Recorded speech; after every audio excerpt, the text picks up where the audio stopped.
Before you buy Starlink, I'm going to tell you today, is it worth it? We have been traveling full time for almost 6 months now in our RV. We started out in Utah and now we're down here in Savannah, Georgia. We went all the way down to the Keys, and I'm going to give you my honest review of Starlink. We've tried a couple other internet providers just to see how they would stack up against Starlink, just to make sure that we were making the best choice for what we need. So I'm going to do an honest review. I'm going to show you everything that we've gone through in terms of setting up our Starlink, what we have to do to set up our Starlink, and we're going to discuss if Starlink's the right option for you as an internet service provider for you on your mobile travels. So first I want to discuss what you get. We actually have the standard Starlink.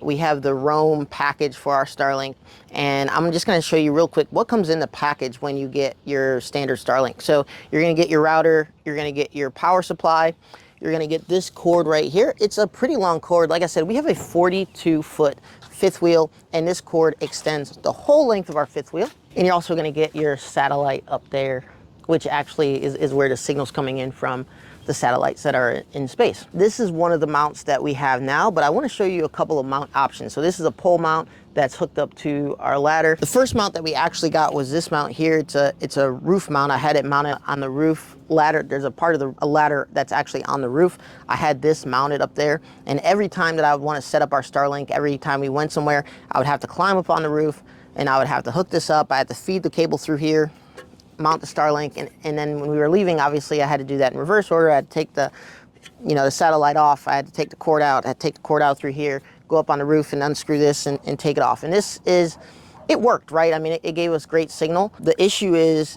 obviously having to go on the roof each time. So the second option, especially for shorter travel days, there's days where maybe we're only staying at a place for 2 or 3 days, and you don't really feel like going all the way up on the roof and setting it up. So I got this standalone mount that just can sit anywhere. You can set it anywhere. Starlink just goes on here, and you're good to go. The only thing that we did get with a mount like this, if you are going to get a mount like this, just remember that some days there's going to be wind and some days there's just going to be weather, right? So we got these ankle weights, and you just put them on the legs of this, so it keeps a sturdy foundation just in case anything ever happens. The other thing that you're going to want to get is some kind of case. This is just a soft case, so every time that we're packing up, we just pack everything in here, and this just keeps your Starlink protected and will help it last a little bit longer. The third thing that we got, well, I guess fourth thing, third thing, whatever, we got with our Starlink is we have a mesh system that runs throughout our RV. We have 3 of these units throughout our RV, one at the very back of our RV, one in our room, and then this one obviously right here acts as the main. So that's an important thing. I'm gonna link everything below that we have here, just so you guys know what we bought, what we use. And if you want to use it for yourself, you can just click the link below and you can have it. You can also ground this router. And if you guys don't know what that means, it pretty much means you don't need to use this router and this router, because this eero system that we have, the mesh system that we have, this eero actually acts as a router.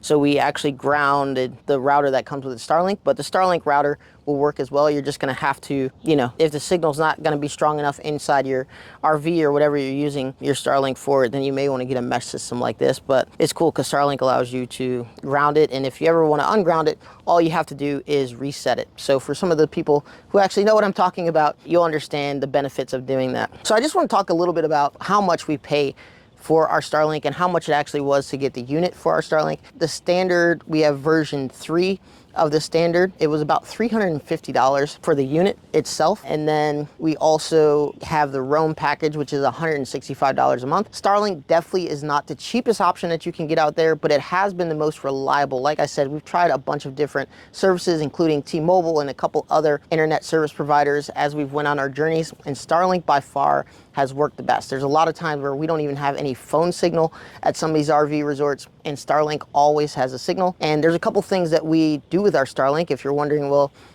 should I get Starlink? Do I even need it, right? All of our TV services that we use, like Prime, Apple TV, Netflix, we're all digital, right? We have to have streaming. That's just how our family is. All the services we use are streaming. We also game. So our son plays PlayStation. My wife and I will play Xbox occasionally, and that is streaming as well. And we also work from home, so we use video a lot. We do webinars, we do conferences online. And so we are constantly streaming and needing really good and reliable internet service.